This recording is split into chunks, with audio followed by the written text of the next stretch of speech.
Yesterday, we lost another NBA legend. Elgin Baylor, at the age of 86, passed away from natural causes. He played well before my time and played his last years in the NBA when my dad was just a child. So I have to see his legacy through highlights and stories, but that's okay because it doesn't take me very long to see how incredible of a player he was.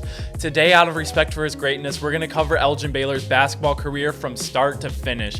We'll walk you all the way through how the Hall of Famer and 11-time All-Star came to be. And trust me, his story is wild and very unconventional, so you're going to want to stick around. His story starts out growing up in the Washington, D.C. area, and contrary to many NBA stories today where they said they were throwing a ball at a Little Tikes hoop at the age of 3, Elgin Baylor didn't even start playing basketball till 14 years old. He tried out and made his high school team, and as a sophomore, he was averaging just under 28 points a game. He was a natural, and the game just came so easy to him. But he did struggle in the classroom and actually dropped out of high school after his sophomore year. He started working in a furniture store and just played in a local rec league. Anything he could do to stay connected to the game of basketball because he was obsessed. And technically in his senior year in 1954, he joined an all-black high school in the DC area, and at this point he'd been grown to be 6'5" and wildly skilled at basketball.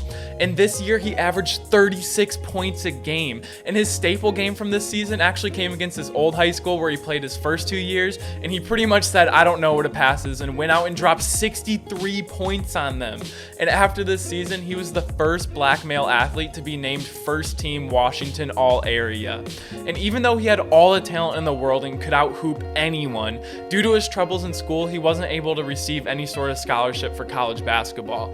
Once again, everything about Elgin's basketball career was unconventional and he paved his own path. But it just makes his rise to fame that much better. He finally got into the College of Idaho, where he averaged 31 points as a freshman. However, after the season, the coach got fired, the school released their scholarship, so yet again, Elgin was forced to find another school to play at. And now our story takes us to another Washington. He wanted to play for Seattle University, but he had to play for an AAU team while he got eligibility in Seattle. He actually got drafted this season to the Minneapolis Lakers in the 14th round, and yes, I have no idea why there were that many rounds, just different times, I guess.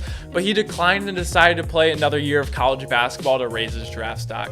This proved to be a great decision because he went on to average 30 points and 20 rebounds a game this year.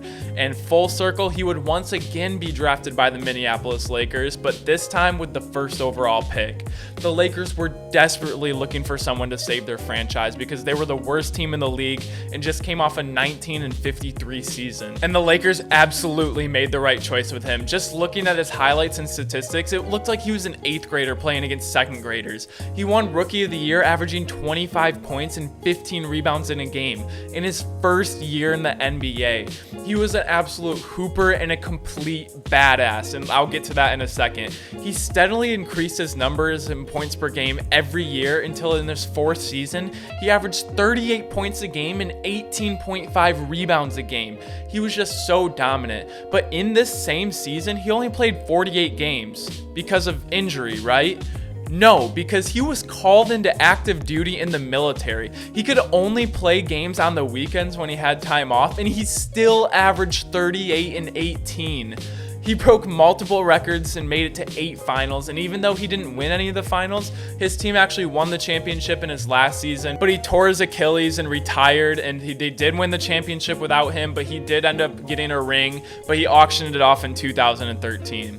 And as you well know, the NBA is night and day different from what it used to be in Elgin Baylor's time, but the league got to the place it is today because of legends like him.